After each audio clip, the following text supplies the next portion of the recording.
నమస్కారం. నా పేరు doctor Amitha, MD general physician, Ashwini hospital, Yellareddypet, Rajanna Sirisilla జిల్లా.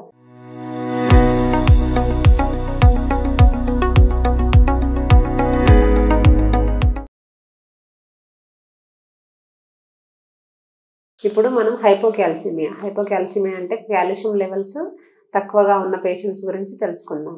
అంటే less than 8.5 milligrams per decilitre ని హైపోకాల్సిమియా అని అంటారు. సీరం కాల్షియం లెవెల్స్ తక్కువగా ఉంటాయి అన్నమాట. ఇలాంటి పేషెంట్స్ ఎందువల్ల వస్తుంది అని అంటే పారాథైరాయిడ్ హార్మోన్ అని ఉంటుంది. పారాథైరాయిడ్ హార్మోన్ వల్ల ఏమైనా ఇబ్బంది ఉన్నప్పుడు, అదే విధంగా వైటమిన్ డి అబ్జర్ప్షన్ ఇంపైర్మెంట్ అంటే ఇబ్బందిగా ఉన్నప్పుడు, వైటమిన్ డి పారాథైరాయిడ్ హార్మోన్ లో ఇబ్బంది ఉన్నప్పుడు మనకి హైపోకాల్సిమియా వచ్చే ఛాన్సెస్ ఎక్కువగా ఉంటాయి. అయితే హైపోకాల్సిమియాలో పేషెంట్స్ ఎలా ప్రెజెంట్ అవుతారు? నార్మల్ గా మామూలుగా మైల్డ్ మోడరేట్ సివియర్ లో తీసుకుంటే మైల్డ్ కేసెస్ లో పెద్దగా సిమ్టమ్స్ ఏం మనకి పెద్దగా బయటపడవు. అదే మోడరేట్ సివియర్ గా ఉన్నప్పుడు ఏంటంటే కొంతమందికి తిమ్మిర్లలాగా వస్తాయి. చేతులలో గానీ, అరికాలలో, వేలలు, చేతి వేలల్లో, అరికాలలో వేలల్లో మనకి తిమ్మిర్లాగా రావడం గానీ, అదే విధంగా పెదవి చుట్టూ కొంచెం నమ్నెస్ అంటే కొంచెం బరువుగా ఉండడం, అలా విధంగా కొన్నిసార్లు అలా ఉంటది. కొంతమందికి ఏంటంటే ఇంకా సివియర్ గా ఉన్నప్పుడు కొంతమందికి పీడ్స్ వచ్చే ఛాన్సెస్ కూడా ఉంటాయి. అదే విధంగా కొంతమంది ఇప్పుడు పేషెంట్స్ ఉంటారు కదా, బర్న్స్ కేసెస్, అలాంటి వాటిలలో గానీ, కొంతమందికి మజిల్ పారాలిసిస్ ఉండి రాబ్డోమయోలిసిస్ అని అంటారు. అలాంటి కేసెస్ లో కూడా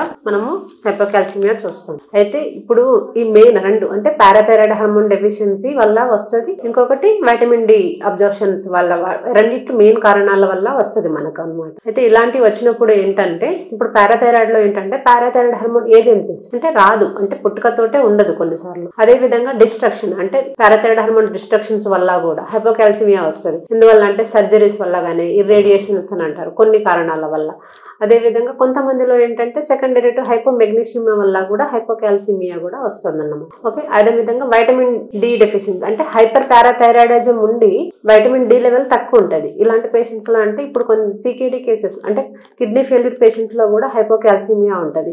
అదే విధంగా వైటమిన్ డి రెసిస్టెంట్ సిండ్రోమ్ అని అంటారు. అదే విధంగా హ్యాంగ్రీ బోన్ సిండ్రోమ్ గానీ, ఇంకా అక్యూట్ ప్యాంక్రెటైటిస్ లో, రాబ్డోమయోలిసిస్ ఇలాంటి పేషెంట్స్ లో కూడా మనం హైపోకాల్సిమియా ఎక్కువగా చూస్తూ ఉంటాం అన్నమాట. ఇందుని ఏ విధంగా ట్రీట్ చేయాలి? అక్యూట్ కండిషన్ లో అనుకోండి, అంటే కొంచెం సివియర్ గా ఉన్నప్పుడు ఏంటంటే కాల్షియం గ్లూకోనేట్ అనే ఇంజెక్షన్, మనం ఇలా సివియర్ గా ఉన్నప్పుడు మాత్రం మనం హాస్పిటల్ కి సంప్రదించేసి దానికి సంబంధించిన ట్రీట్మెంట్ అనేది హాస్పిటల్లో ఇవ్వడం జరుగుతుంది.